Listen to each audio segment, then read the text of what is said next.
Hi there, everybody.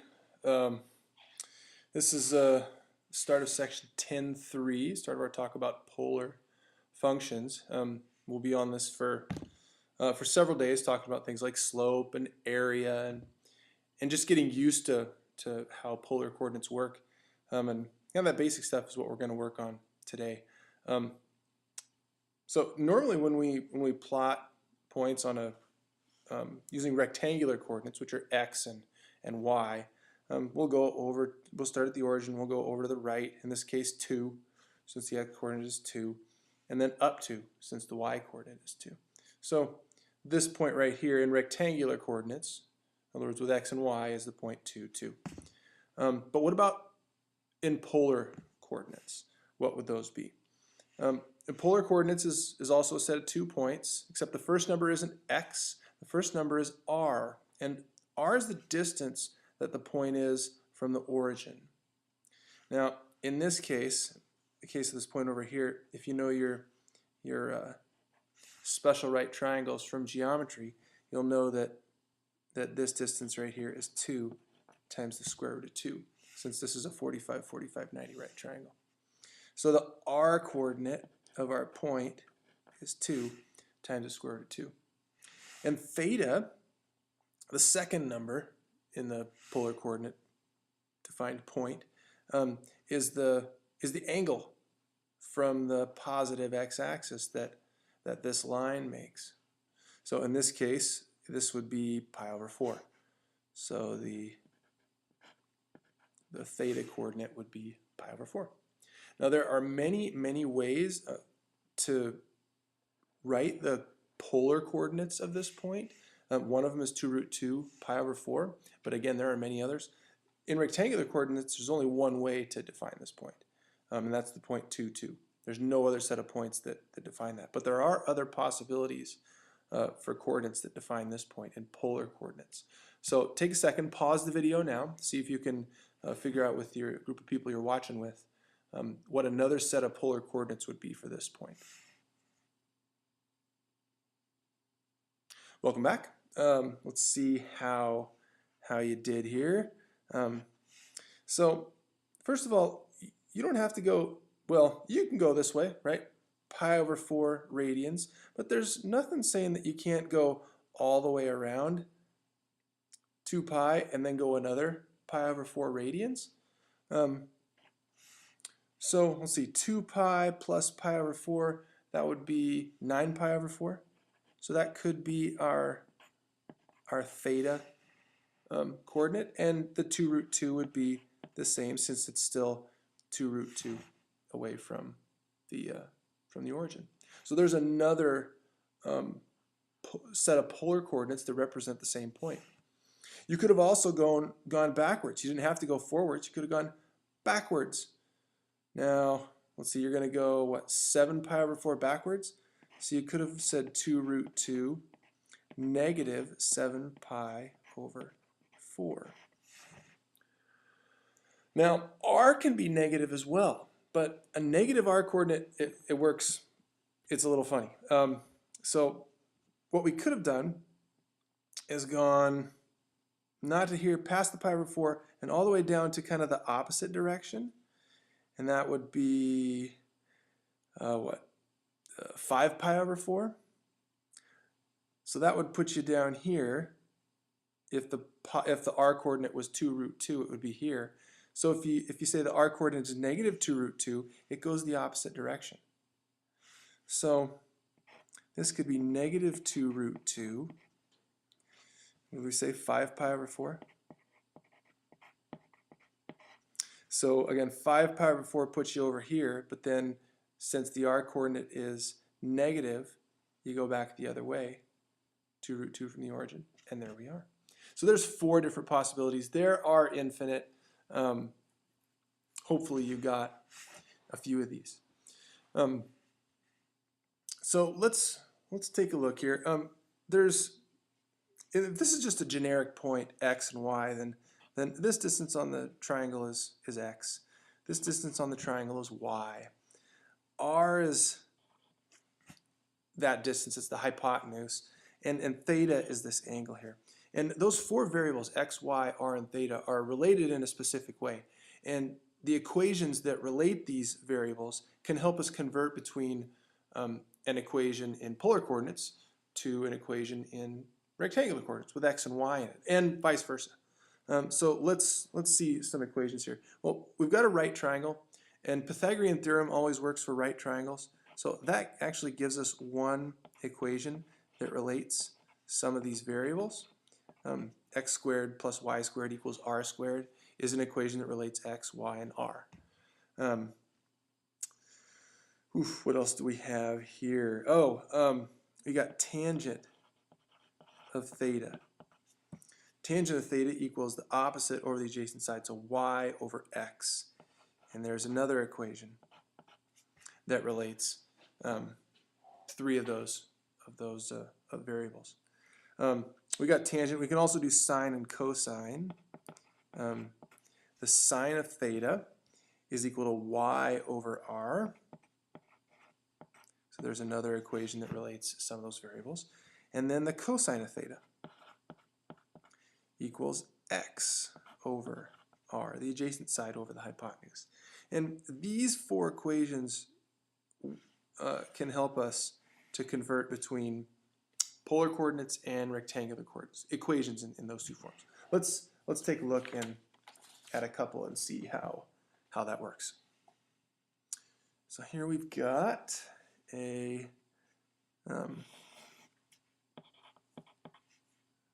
4 sine theta. So there's a polar function defined in polar coordinates. Let's take a second and actually graph this thing. Now, oops. So I want you to hit the mode button in your calculator and make sure or turn your calculator to polar mode. Mine is already in polar mode right here, but your calculator does have a polar mode, so get it in polar mode. You also want to make sure you're in radian mode. If you're in degree mode, it'll be a little wacky and take some extra work. So just make sure you're in radian mode and polar. Now when you hit y equals, you'll see r's instead of y. So r1, r2, r3, r4 instead of y1, y2, y3, and so on. Now we wanted to graph, what, 4 sine theta? 4 sine. When you hit the X button, the theta comes up now. Now hit graph, and let's see what we got. Well, our graph kind of went off the screen, so let's hit window. Theta min and theta max, a good place to start with those is 0 and 2 pi. That's what the 6.28 number is. So if yours doesn't say that, put that on there. Let's see, x min, x max was the issue. Let's change that to, let's say 5. See what happens there. Well, that didn't do it, did it? I changed the wrong thing. That 2 was fine. It's the y max that I needed to change. Sorry about that. Let's graph it again. There. Okay, so what in the world is that? It's hard to tell. It's actually a circle. It obviously does not look like a circle, but since this out here is 2 and this is -2, this is kind of the center of that thing, and up 2 and down 2 get us to the edge, and right 2 and left 2 get us to the edge. That means it makes this thing a circle. And again, it doesn't look like it, but because of the way the window was set up when I did this, it doesn't look like a circle, but it is. Again, we're going up 2, down 2, right 2, and left 2 from the center of that thing. So it's a circle. So when we convert this, we should get something that looks like the equation of a circle. Let's see. So r equals 4 sine theta. We want to get this thing into an equation with just x and y in it. Now there's lots and lots of ways to do these. There's no real kind of one right way. If it were me, I would pick one, and it doesn't matter. Let's say we pick the theta first. So we want to get rid of the sine theta. We get rid of the theta really, but we've got to get rid of the sine theta because it's attached to it. The only one of these four equations that has a sign in it is the sine theta equals y over r. So let's put that in there and see what happens. Y over r. Okay, so now the theta's gone. We've got a y in there, but we still got those r's. For this particular one, it's going to help to get all the r's together, and you'll see why in a second. I'm just going to multiply both sides by r here. That'll get rid of these, and we get r squared equals 4y. Now, r squared. Where do we see r squared here?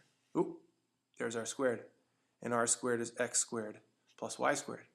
So we can do a straight substitution here. X squared plus y squared equals 4y. And we can stop there. Once you get it into the form where it just has x and y, it's okay to stop. You may not recognize this, but this is the equation of a circle. I think probably back in pre-calc or accelerated algebra 2, whenever you're doing conics, you would have taken away 4y from both sides and then completed the square here to figure out what the center was. But because of both of them being squared and same coefficients and a plus in the middle here, that does make it a circle. So that kind of confirms what we thought about what the shape should be before. Let's take a look at one more. R equals -3 secant theta. Okay, again, let's graph this thing, see what it looks like. Y equals, what did I say, -3 secant theta. -3. I'm going to put cosine of theta to the -1. That's 1 over cosine, that's secant. Let's graph this thing. See what happens. Uh-oh, what in the world happened? Let's do zoom 6. Ooh, that's odd. Looks like a vertical line. So the equation of a vertical line is x equals a number. This particular one is x equals -3. So we better get x equals -3 when we convert this to polar coordinates. So let's see what happens here. Okay, so we got a secant theta here. I don't see secant theta anywhere, so let's convert this into just sine, cosine, and tangent. So that makes this -3 over cosine of theta. Now again, there's lots and lots of ways to do this. I'm going to multiply both sides by, hey, you know what? Let's not do it that way. You know what? We see a cosine theta here. Cosine theta is x over r. Let's substitute it. Let's see what happens. -3 over x over r. Let's simplify that a little bit. We get r equals, let's see, -3r over x. Now those r's, if we divided both sides by r, those r's would go away. We get 1 equals -3 over x. And that's a funny looking equation without a y in it. But if you multiply both sides by x, you get x equals -3. And that's exactly what we thought it should be, right? A vertical line that went through -3 on the x-axis. Okay. But again, these four equations are the keys to those conversions. There are lots and lots of ways to get to the right answer. Sometimes your answers will look a little different depending on how you did it, but you should be able to identify the kind of the basic shape of the graph from the equation that you convert to. Okay. One last thing in this video, and that's about slope. Slope of a polar curve, it's the same as the way it was for functions with y and x in them. dy dx is the slope of a polar curve, and this won't look unfamiliar either, because this is the same equation that we used for parametric equations, just with a theta instead of a t. So to find the slope of a polar curve, dy dx, we got to take dy d theta and divide it by dx d theta. Again, same thing as it was for parametric, just with thetas instead of t's. So let's take a look at an example here. We got r equals 2 sine of 3 theta. Let's say we want to know the slope of that thing at the point theta equals pi over 6. This is actually an interesting graph. I'm not going to take the time to do this in this video, but I'll leave that to you. Take a look at the graph of this thing. It's a little more interesting than the last two that we saw. Okay, so if we want to get dy dx for this, we need dy d theta and dx d theta. So to get dy d theta, that means we have to have an equation with y and theta in it. Now, we've got an equation with r and theta. So basically, we got to get rid of this r. Okay, now we had some formulas that we used to convert. We want to change r to y. We needed to have y and theta so we could get dy d theta. So we needed an equation with r and y and probably theta in it too. So here's one with r and y and theta. And if we solve this for r, we'll get y over sine theta. Right? We solve this thing for r, we get y over sine theta. So r equals y over sine theta. Let's go back here. So that means that r is the same as y over sine theta.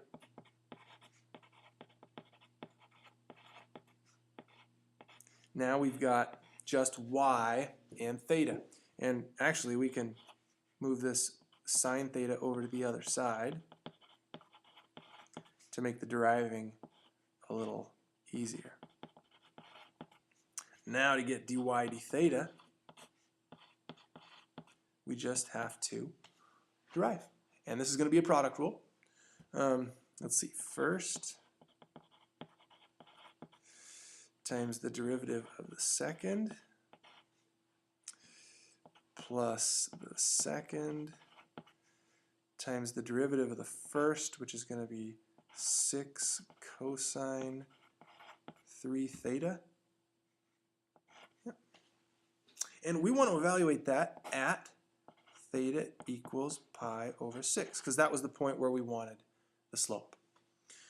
Okay, so at pi over 6, we've got 3 times pi over 6 is pi over 2. Sine of pi over 2 is 1. So we got 1. Cosine of pi over 6 is root 3 over 2. Plus sine of pi over 6 is 1/2 times 6. 3 times pi over 6, that's pi over 2. Cosine of pi over 2 is 0. Sweet. So let's see here. These 2's cancel, and we get root 3. Now, that's dy d theta. We also need dx d theta. So again, we need to convert this thing, not so that it has y and theta, but so that it has x and theta. Okay, so we don't want this r here anymore. So we need to find something that relates r, x, and theta. Let's go back to our equations. Let's see, r, x, and theta. Here's r, x, and theta. And if we solve this for r, we get x over cosine theta. R equals x over cosine theta. Let's go back. So we're going to put x over, right here, we're going to put x over cosine theta.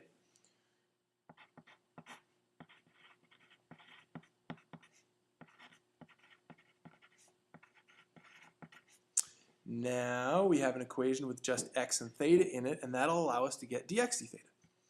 So again, I'm going to move that cosine over.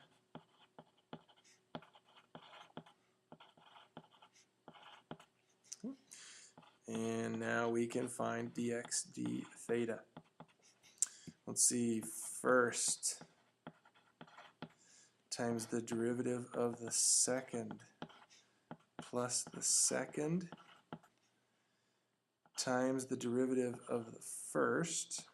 Oops, not the sine. It's going to be cosine 3 theta. And we want to evaluate that at pi over 6. Okay, so 2. Let's see, 3 times pi over 6 is pi over 2. Sine of pi over 2 is 1.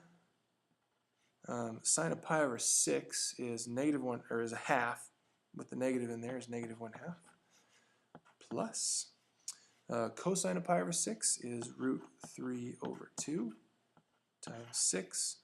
Cosine of pi over 2 is 0. Nice.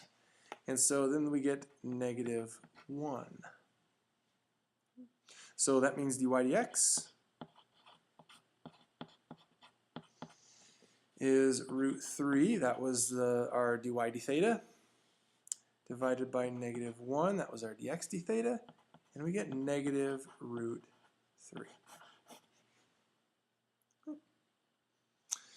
There we go. Your assignment for today is on page 557, number 1, 3, 21 to 29 odd.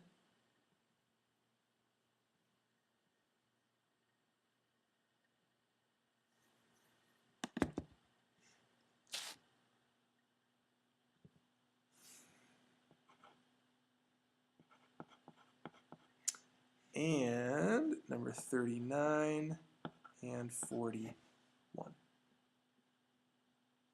Okay, if you got some questions, I will be back tomorrow. We'll see you then. Have a great day.